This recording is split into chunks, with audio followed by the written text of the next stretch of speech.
US में salary कितनी होती है? अमेरिका में तो नॉर्मली आपको 2.5 लाख रुपए हर महीने का चाहिए ही चाहिए। सबसे सिंपल क्या तरीका है आप जो अमेरिका में आप आ सकते हैं? So hey guys, welcome back to my YouTube channel यार है फरार। और कैसे आप सब लोग? आशा करता हूँ अच्छे होंगे और हम भी बहुत अच्छे हैं। बढ़िया मौसम हो रहा है, धूप निकल रही है और क्या शानदार लोकेशन पे आज आपको लेकर आए हैं कि थोड़ी सी बातचीत हो जाए अच्छे टॉपिक्स पर, जो कि सबके फ़ोन्स आ रहे थे, मैसेजेस आ रहे थे कि कितना खर्चा हो जाता है आपका यूएस में, महीने का कितना खर्चा रहता है यूएस में, कितनी सैलरी होनी चाहिए यूएस में अगर अच्छे से रहना है। तो ये सब टॉपिक तो स्टार्ट करते हैं। हाउसिंग कॉस्ट क्या है? हाउसिंग कॉस्ट तो मतलब कि भाई आपका रेंट कितना रहता है एक महीने का? रेंट कितना रहता है? तो जैसे हम फ्लोरिडा जैसी सिटी में रहते हैं तो इधर जो रेंट जाता है वो लगभग 1000 से $1500 के बीच में। आपको 1 BHK की बात कर रहा हूँ मैं। 1 BHK आपको मिल जाता है 1000 से $1500 के बीच में, और जो कि इंडियन रुपीस में होता है मेरे हिसाब से लगभग 1,30,35 हज़ार रुपए के आसपास। तो वो महीने का रेंट रहता है। और अगर आप थोड़ी बड़ी सिटीज में जाते हैं हाँ। तो उनका जैसे कि सैन फ्रांसिस्को हो गया, LA हो गया और आपका न्यूयॉर्क हो गया, यहाँ पे 1500 से तो स्टार्ट होता है प्राइसेस बेसिक। जो बड़ी सिटीज होगी उसमें वहां से स्टार्ट होता है, मतलब लगभग 2-2,500 रुपए के आसपास जाता होगा, $2,500 के आसपास। हाँ। उनका रेंट आप $2,500 आप लगा लो, लगभग 2,20,000, मतलब वो 1 लाख रुपए सीधा बढ़ जाता है अगर उन सिटीज में आपको रहना रहता है तो, अगर इस 1 BHK में। नेक्स्ट है कि ये यूटिलिटी क्या होता है। रेंट में यूटिलिटी इंक्लूड होके फिर आप ये प्राइस बता रहे हो कि रेंट में यूटिलिटी हटा के ये प्राइस बताते हो। यूटिलिटी क्या होता है ये बताओ आप। तो यूटिलिटी भाई, यूटिलिटी रहता है कि जैसे आपका सीवर हो गया और आपका वाटर बिल हो गया, आपका इलेक्ट्रिसिटी हो गया, आपका ट्रैश हो गया। तो ये जो प्राइस बताया ना मैंने, 1000 से $1500 लगभग, ये होता है विदाउट आपका यूटिलिटी। आप और इसके ऊपर आपकी अलग यूटिलिटी लगती है, मतलब आपको बिजली का बिल देना पड़ता है, वाटर का बिल, सीवेज, ट्रैश, वो सब आपके इंक्लूड रहता है। लगभग मेरे हिसाब से $150 के आसपास वो पूरा भी आ जाता होगा, इन सबको इंक्लूड करके आ जाता है। लगभग 1650 के आसपास आपका हाउस और आपका बिजली का बिल, ये सब मिला के लगभग 1600-1650 आपके पास टोटल रेंट हो जाता है, जो कि इंडियन रुपए में लगभग 1.5 लाख रुपए के आसपास रहता होगा। और इसमें वाईफाई इंक्लूडेड नहीं है, तो वाईफाई का ऊपर आप $50 से $100 ज्यादा से ज्यादा। हाँ, वाईफाई नॉर्मली $50 से $100 का महीने का रहता ही है भाई यहाँ पर। $50 से $100 आप मानो लगभग 6-7 हज़ार रुपए नॉर्मली आपका रहता ही है वाईफाई का बिल यहाँ पर हर महीने का। तो हाउस इंश्योरेंस का ऐसा होता है कि जैसे कि मैंने तो पैकेज डील में लिए, तो जब भी आप पैकेज डील प्रेफर करते हो ना, तो उसमें जैसे आपका कार का इंश्योरेंस भी होगा और हाउस इंश्योरेंस हो गया, आपने सेम कंपनी से लिया है, तो वो नेगोशिएट करके आपको एक डील देते हैं। तो उसमें क्या होता है, हाउस इंश्योरेंस का ज़्यादा महंगा नहीं होता, मतलब फ्लोरिडा में तो ज़्यादा महंगा नहीं है, ज़्यादा से ज़्यादा $20-25 में आपका हाउस इंश्योरेंस हो जाता है बस हर महीने का। हर महीने का। और हाँ, पर वही है कि अगर आप पैकेज डील लेते हो, क्या अगर आप इंडिविजुअली एक कंपनी से हाउस इंश्योरेंस करवा रहे हो और एक दूसरी कंपनी से आप ऑटो इंश्योरेंस करवा रहे हो, तो फिर उसकी कॉस्टिंग बढ़ जाती है, $45 तक भी जा सकता है। तो डिपेंड करता है कि आप कौन सी, मतलब एक ही कंपनी से पैकेज डील ले रहे हो, तो मतलब एक ही से ले रहे हो तो आपको बेनिफिट मिलेगा, थोड़ा सही रहता है वो। हाँ, तो वो एक टिप है कि साथ में लेने से अच्छा रहता है। तो भाई जो जैसे हमारे पास गाड़ी है उसका लगभग एक बारी फ्यूल टैंक फुल होता है लगभग $50 में, और हम लगभग यूँ मानो कि आप महीने में 3-4 बारी करा ही लेते हैं, लगभग $150-160 के आसपास का हमारा टोटल वो लग जाता है आपका, जो फ्यूल रहता है पूरे महीने का। जो मतलब हम उतना रोज चलती नहीं है अपनी, उसके बारे में मैं उस मतलब वो बता रहा हूँ। जिसकी रोज चलती होगी उसका तो थोड़ा सा और ज्यादा, मेरे हिसाब से $150-300 के आसपास लग जाता होगा फ्यूल। और बाकी इंश्योरेंस कितना रहता है?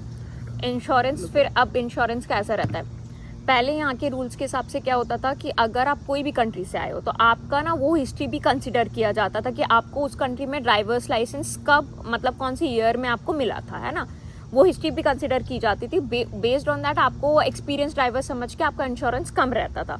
बट अभी उन लोगों ने वो रूल हटा दिया है, तो जब भी आप आते हो, आप एज अ न्यू रेसिडेंट या न्यू ही कहलाते हो यहाँ पे, तो आपके कोई मतलब वो हिस्टोरिकल बैकग्राउंड में से कोई भी आपका कार का एक्सपीरियंस नहीं कंसिडर करते, तो आप फर्स्ट ईयर ही कहलाता है। तो उस हिसाब से यहाँ पे बहुत कार इंश्योरेंस बहुत ज़्यादा महंगा होता है, स्पेशली फ्लोरिडा, टेक्सास, ये सब जहाँ कंट्रीज में मतलब कार ही है ना, क्योंकि सोर्स ऑफ ड्राइविंग यहाँ पे पब्लिक ट्रांसपोर्ट नहीं होता, तो जिधर पब्लिक ट्रांसपोर्ट नहीं होता, वहाँ पे जनरल बात है कि कार इंश्योरेंस बहुत ज़्यादा होगा, क्योंकि यहाँ पे स्पीड लिमिट्स बहुत ज़्यादा होती है, यहाँ पे एक्सीडेंट्स के बहुत चांसेस होते हैं। तो यहाँ पे ये एक चीज़ है कि इंश्योरेंस बस स्पाइक अप रहता है। तो इंश्योरेंस मान लो आप $300 से $500 तक आराम से जाता 300 से होगा। $500 आपका हर महीने का इंश्योरेंस रहता है भाई गाड़ी का। अपने इंडिया में क्या रहता है, एक बार इंश्योरेंस करा लिया पूरे साल तक का करा दिया, पर यहाँ पर ऐसा नहीं है। यहाँ पर आपको हर महीने लगभग $400-500 आपको मैं समझाऊँ तो लगभग 40-45 हज़ार रुपये, जो कि हमारा वहाँ का इंडिया में पूरे साल का इंश्योरेंस होता है, वो हर महीने का इंश्योरेंस रहता है। पर ऐसा भी है कि आपका जैसे 1 ईयर हो गया, आप कार में 2 इयर्स हो गया, उन्होंने देखा ठीक है एक्सीडेंट्स भी नहीं हो रहे और आपके कोई इंसिडेंट्स भी नहीं खुल रहे, जहाँ पे मतलब यहाँ पे क्योंकि आपकी ड्राइविंग ट्रैक होती है कि आप स्पीड बम्प्स में भी कैसे चला रहे हैं, आप कॉर्नरिंग कैसे कर रहे हो, आपने कितनी बार फोन यूज किया है। तो अगर ये सब भी अच्छा रहता है ना, तो आपका इंश्योरेंस वापस बहुत नीचे भी कर देते हैं वो लोग। तो ये भी धीरे-धीरे चीज़ है, कम track होता करने रहता का। हाँ, कम होता रहता है। और यहाँ पे एक और टिप ये हो सकती है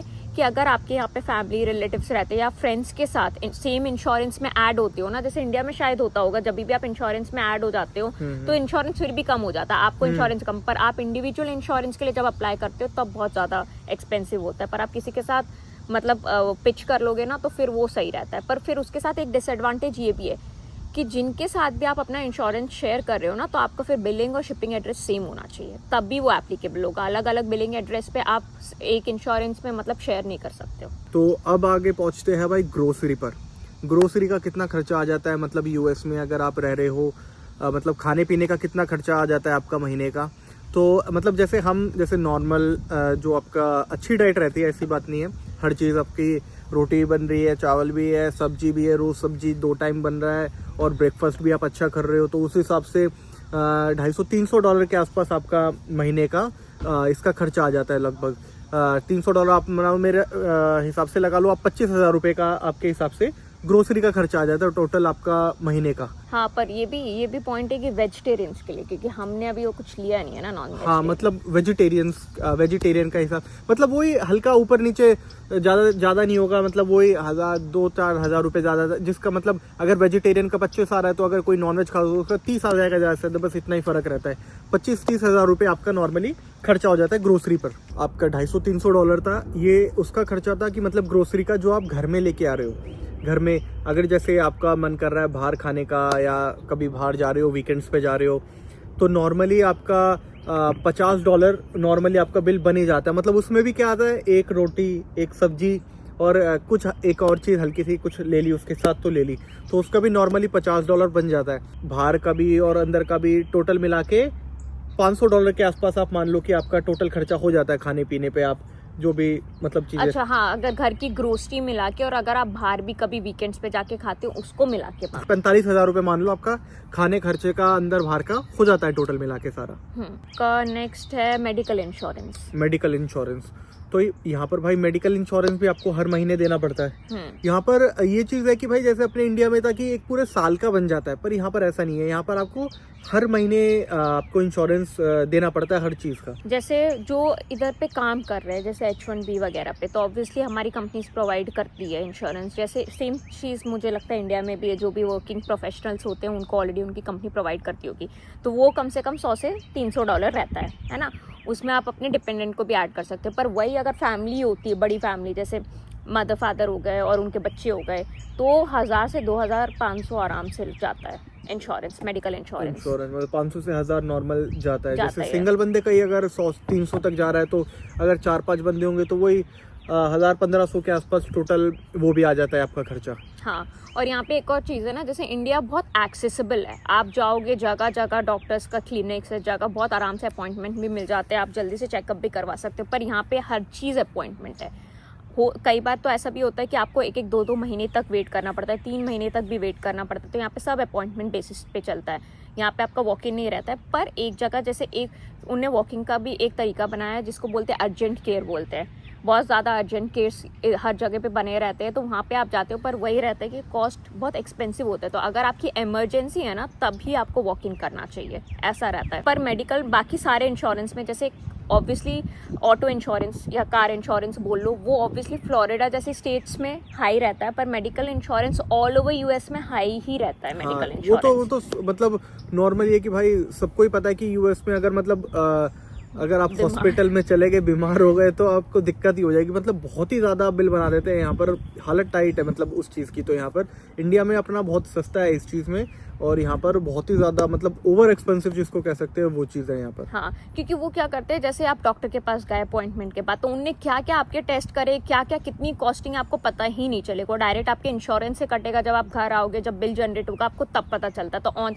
जैसे अपन इंडिया के मतलब हॉस्पिटल्स वगैरह जाते हैं, तो वहाँ पे पहले ही बता देते कि 500 मतलब रुपए उसके लगेंगे, सिर्फ फीस है देखने की। फिर उसके ऊपर आप दवाई ववाई का ऐड कर लो या ब्लड टेस्ट हो रहे, तो पहले कॉस्टिंग पता चलती है और फिर आप उसके बेसिस पे आप डिसाइड करते हो कौन सा हॉस्पिटल। पर यहाँ ऐसा नहीं होता, आप डिसाइड करते हो, उसके बाद आपका चेकअप होता है, उसके बाद बिल जनरेट होता है जो कि आपके इंश्योरेंस से डायरेक्टली कट गया होता है। तो सबसे पहले यहाँ पे हॉस्पिटल जाते हो तो सबसे पहले वो चेक करते हैं आपके पास इंश्योरेंस है या नहीं। बहुत सारे हॉस्पिटल तो बोलते हैं नहीं आपका इंश्योरेंस नहीं है तो हम नहीं भी कर सकते, ऐसा भी होता है। तो इंश्योरेंस तो यहाँ पे कंपल्शन है, और क्योंकि यहाँ पे दवाई भी आपको डायरेक्टली नहीं मिलती है। आपका जो भी प्रिस्क्रिप्शन जनरेट होता है, तो आप जैसे अपने यहाँ पे जैसे मेडिकल शॉप होती है ना, यहाँ पे फार्मेसिस्ट बोलते हैं मेडिकल शॉप्स को, तो जो भी आपके पास वाली फार्मेसी है ना, आप वहाँ का एड्रेस दे सकते हो और वहीं पे प्रिस्क्रिप्शन भेजा जाएगा और वहीं से डायरेक्ट क्या बोलते हैं फार्मेसी वाला आपको दवाई बेस्ड ऑन प्रिस्क्रिप्शन देगा। तो अगर आपके पास प्रिस्क्रिप्शन, अगर आप सोचो आप डायरेक्टली कोई भी फार्मेसी में चले जाओ और आप बोलो कि भाई ये प्रिस्क्रिप्शन है मुझे ये दवाई दे दो, तो वो नहीं अलाउ करते। तो डायरेक्टली उनके पास हॉस्पिटल से प्रिस्क्रिप्शन आना चाहिए तभी होता है। मतलब जैसे और खांसी वगैरह की, अगर नॉर्मल जैसे खांसी वगैरह की जो दवाई जो एकदम छोटी मोटी रहती है तो आपको वॉलमार्ट में ही मिल जाती है वैसे उनकी फार्मेसी से, वहाँ से आप खांसी वगैरह की नॉर्मल जो दवाई रहती है किधर भी वो उनको तो वहाँ से कहते ले हैं। सकते हो आप। हाँ, उन्हें कहते हैं over the counter medicine, OTC medicine होती है जो कि ओवर द काउंटर अवेलेबल होती है। और भाई आपका फिर सेल फोन हो गया, उसका भी मतलब हर महीने का बिल रहता है जो कि नॉर्मली जो रेंज करता है $30 से $40 के बीच में हर महीने का आपका बिल सेल फोन का भी रहता है। वाईफाई का अलग रहता है और इसका अलग, मतलब इसका भी $30 से $40 और मतलब दोनों का मिला के लगभग $100 के आसपास हो जाता है, $100-110 के आसपास। हाँ, है ना, लगभग आप मान लो मोटा मोटा 10,000 रुपए के आसपास। अब आते भाई सबसे मेन टॉपिक पे कि यूएस में सैलरी कितनी होती है, मतलब एवरेज सैलरी कितनी होती है आपको मतलब अच्छी तरीके से सरवाइव करने के लिए यूएस में, क्योंकि खर्चे बहुत ही ज़्यादा रहते हैं यहाँ पर। जैसे कि अभी मैंने बताया, अभी आपको टोटल करके ही बताऊंगा कि कितना रहता है सारा। तो जो एवरेज सैलरी रहती है वो रहती है लगभग $70-80 हज़ार के आसपास। मतलब एक नॉर्मल ये एवरेज आपको मैं बता रहा हूँ, जो अच्छे लेवल पे आईटी वाले हैं या डॉक्टर्स हैं उनकी तो थोड़ी ज़्यादा होती है काफ़ी, लेकिन जो नॉर्मल एक एवरेज सैलरी मैं आपको बता रहा हूँ जो कि नॉर्मल बंदे की होती है सबकी, $70-80 हज़ार के आसपास मान लो आप। मतलब मोटा मोटा आप इंडियन रुपी के हिसाब से मान लो आप साल का 60-70 लाख रुपए के आसपास आप मान लो मोटा मोटा कि इतनी सैलरी रहती है यहाँ पर, नॉर्मल एवरेज सैलरी। लेकिन आपने देखा कि खर्चे भी उस हिसाब के बहुत ही ज़्यादा रहते हैं। आप नॉर्मली लगा लो कि हाउस का मैंने आपको बता दिया, हाउस रेंट, इंश्योरेंस, उसके बाद कार का, फिर ग्रोसरी का, फोन का, ये तो मोटा मोटा मिला के आपका तो लगभग $3,000 आपका नॉर्मली खर्च हो जाता है। आपका मतलब हर महीने आपका खर्च होना ही होना है। और आपकी एवरेज सैलरी मतलब अगर 70,000 रुपये, तो आप मोटा मोटा मान लो कि $4-4.5 आपकी महीने की सैलरी रहती है, $4,500 और 3,000 आपका खर्चा ही हो जाता है। $4,500 आपकी महीने की सैलरी है और उसके बाद आपका खर्चा लगभग $3,000 नॉर्मली जो हम बता रहे हैं, मतलब ज्यादा खर्चे किसी चीज पे नहीं कर रहे ओवर, मतलब जो थोड़े ज्यादा बाहर का खाते हैं वो चीज करते हैं उनका तो और ज्यादा खर्चा रहता होगा। हम अपने हिसाब से बता रहे हैं $3,000 नॉर्मली खर्चा हो जाता है। $3,000 बोले तो लगभग 2.5 लाख रुपए आपका नॉर्मली खर्चा है ही। आप कुछ मतलब ये तो कंपलसरी खर्चा है, आप खाना तो आपको ज़रूरी ही है, इंश्योरेंस आपको देना ही देना है, रेंट आपको भरना ही भरना है। तो 2.5 लाख रुपए हर महीने का आपका खर्चा है ही है। बढ़ाने में तो आप कितना ही बढ़ा लो, उसको 4 कर लो, 5 कर लो, और कम करने में भी ज़्यादा से ज़्यादा मतलब कम से कम जो कि रहता है कि 1.5 से 2 लाख रुपए तो नॉर्मल लगेगा ही। जो मतलब थोड़े जैसे बच्चे वगैरह एक साथ रह रहे हैं, वो ग्रोसरी एकदम से ज़्यादा लिया है कुछ महीने की कॉस्को वगैरह से, जैसे मैंने व्लॉग में डाला है, आपको बताया है पहले भी, तो वैसा कुछ करो तो थोड़ा सा और आप अपने 30-40-50 हज़ार रुपये आप कम कर सकते हैं सारी चीज़ में। जिसके पास कार नहीं है, जो भी स्टूडेंट्स है, पब्लिक ट्रांसपोर्ट यूज़ कर रहे हैं, उनके लिए थोड़ा सा कम खर्चा हो जाता है। मैं एक नॉर्मली एज ए मतलब जिसके पास कार है और 1 BHK अपार्टमेंट है अपना, तो उसके लिए उसके हिसाब से मैं टोटल खर्चा बता रहा हूँ। हाँ, ऐसे ही होता है।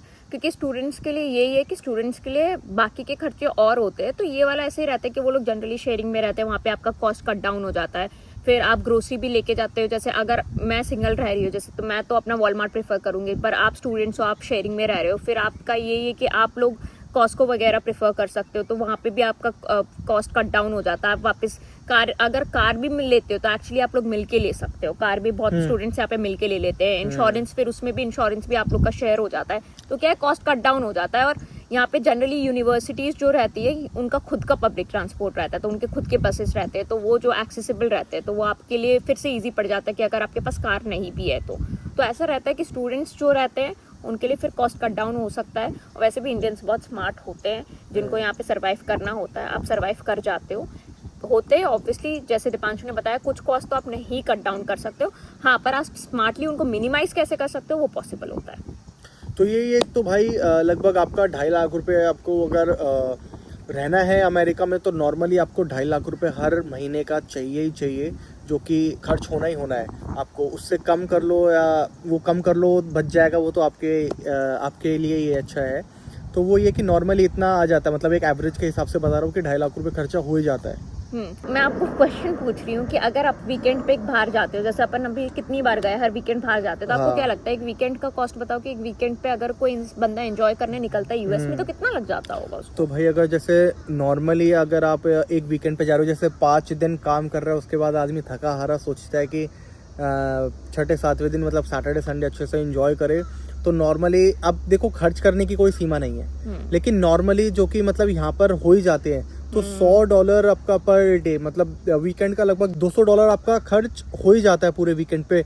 मतलब ऐसा है कि वो आप ना भी चाहो, पर फिर भी यहाँ की गवर्नमेंट ने ऐसी चीज़ बना रखी है आपको उतना खर्च करना ही पड़ेगा। जैसे आप पार्किंग का ही ले लो भाई, अगर आपको नहीं पता कि जैसे नॉर्मल, जैसे हमने बताया कि यहाँ पर पे बाय प्लेट होता है, वो सस्ता पड़ता है, अगर किसी आदमी को नहीं पता, मतलब जो यहाँ के लोग होते हैं या वैसे रहते हैं, वो तो लगा देते हैं भाई $20-25 में, उनको कोई फ़र्क नहीं पड़ता। मतलब अब हम तो सोचेंगे ना कि कॉस्ट कटिंग हम कहाँ पर कर सकते हैं, तो ऐसी चीज़ों में कर सकते हैं। अब जैसे $25 आप मतलब एक दिन की भी नहीं, मतलब कुछ घंटे की आप सिर्फ पार्किंग की दे रहे हो, उसके बाद खा रहे हो, पी रहे हो, एंजॉय कर रहे हो, तो $100-150 आपका नॉर्मल ये एक्स्ट्रा खर्चे है कि मतलब अब इनकी कोई सीमा नहीं है, अब इनको आप बढ़ा भी सकते हो, कम भी कर सकते हो, वो आपके ऊपर बात है। हाँ, पर मतलब आप हर वीकेंड ही बाहर भी चले जाओगे तो $200 के $800 बन गए, एक महीने का $800 तो चलो आपके एंजॉयमेंट में निकल गए। बताओ, अब वही बात है कि मतलब अब वो तो आपके ऊपर ही है कि आप कितना वो कर सकते हो। मतलब एक नॉर्मली अगर इंसान को रहना है तो $3-3,500 खर्च हो जाता है बहुत आराम से, 2.5-3 लाख रुपए, तो बस ये रहता है इधर का। और भाई अब सब पैसे की बात आ गई, सब कितना खर्चा होता है, सारी चीज़ बात हो गई। अब मेन जो बात आ गई कि बहुत लोग चाहते हैं अमेरिका में आना, तो कैसे आ सकते हैं, सबसे सिंपल क्या तरीका है आप जो अमेरिका में आप आ सकते हैं। तो भाई सबसे सिंपल तरीका तो पढ़ाई से ही है, जो कि आप आ सकते हैं। लोग सोचते हैं कि भाई जैसे आइल्स का एग्ज़ाम है वो बहुत टफ रहता है, और ये तो उसका एक सब्स्टिट्यूट निकाल दिया डुओलिंगो को चेक करें कि आप अगर नॉर्मल आपको इंग्लिश आती है, नॉर्मल आप, मेरे हिसाब से आजकल इंडिया में नॉर्मली सबको ही आती है नॉर्मल इंग्लिश, को इतनी बड़ी बात नहीं है।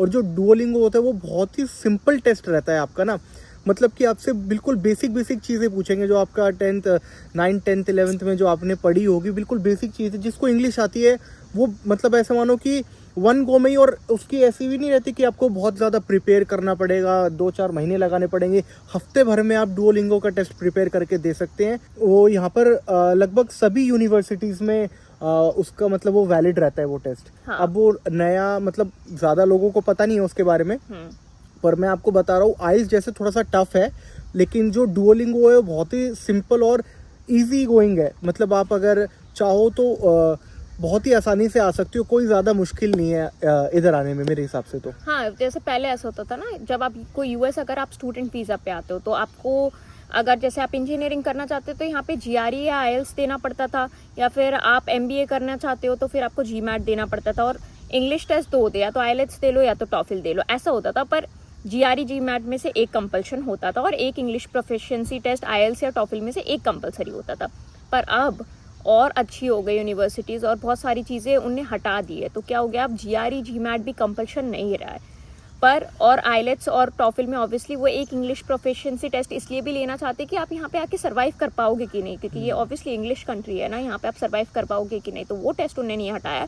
बाकी GRE GMAT एप्टीट्यूड टेस्ट जो होते थे वो उन्हें हटा चुके हैं। तो जो दीपांशु बता रहा है आपको डुओलिंगो के बारे में कि IELTS और टॉफिल के लिए फिर भी आप जा रहे हो, आप कोचिंग में प्रेफर कर रहे हो, आप जाके कोचिंग क्लासेस ले रहे हो, आप एटलीस्ट 2 से 3 महीने प्रिपेयर कर रहे हो, 1-2 महीने प्रिपेयर करके आप एग्जाम दे। पर अब नया निकल गया, डुओलिंगो को भी वेरीफाई कर दिया है और बहुत यूनिवर्सिटीज़ एक्चुअली डुओलिंगो टेस्ट जो दे रहा है उनको भी मतलब वो भी एप्लीकेबल है यूनिवर्सिटी में एनरोल होने के लिए। तो आप डुओलिंगो टेस्ट दे सकते हो क्योंकि उनका जो फॉर्मेट है ना वो बहुत काफ़ी ईजी फॉर्मेट है। तो आप विदाउट कोचिंग या आप रोज़ अपने जैसा आपका कंफर्टेबल आपका जो स्केड्यूल है, क्योंकि मेरे को पता है बहुत सारे जो ऑफिस गोइंग लोग भी रहते हैं ना जो काम करते हैं वो भी बेचारे पूरे दिन से आते हैं और फिर वो GRE GMAT के कोचिंग में जाते थे और टॉफिल के कोचिंग में जाके प्रिपेयर करते थे। तो डुओलिंगो के साथ आपके पास ये बेनिफिट है कि यार आप ऑफिस से आप अपने घर पे बैठ के आराम से प्रिपेयर कर सकते हो, उसके लिए कोई ट्यूटर या कोई आपको प्रोफेसर की ज़रूरत नहीं पड़ेगी, आप खुद से प्रिपेयर कर सकते हो। जैसे दीपांशु ने बोला अगेन उसके लिए बहुत ज़्यादा टाइम नहीं लगता है, आप कुछ वीक्स में भी वो अच्छे से टेस्ट को प्रिपेयर करके आराम से दे सकते हो, क्योंकि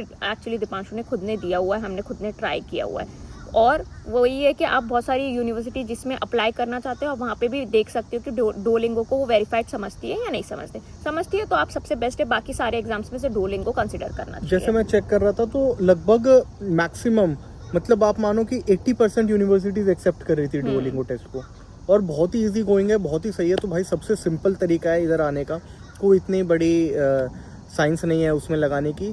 थोड़ा सा आपको मतलब इंग्लिश आनी चाहिए, वो तो यहाँ पर आप आ ही रहे हो तो नॉर्मली भी चाहिए, अगर आप किसी से बात कर रहे हो तो वो आसान रहता है। मतलब किसी को और भी कुछ क्वेश्चंस है इधर से रिलेटेड, यूएस से कैसे आए भाई मतलब कुछ भी किसी से यूएस से रिलेटेड, तो वो मेरे को इंस्टाग्राम पे भी DM कर सकता है। मेरे इंस्टाग्राम हैंडल इधर चल रहे होंगे, स्नैपचैट, इंस्टाग्राम, तो आप उधर भी मेरे को फॉलो कर सकते हो और DM कर सकते हो। इस वाले व्लॉग को इधर ही एंड करते हैं। अगर व्लॉग पसंद आया हो तो लाइक ठोको, नहीं आया हो तो कमेंट ठोको, और बहुत ज़्यादा आया हो तो लाइक, कमेंट, शेयर और सब्सक्राइब सब कुछ ठोको। बाकी प्यार बनाए रखो। धन्यवाद।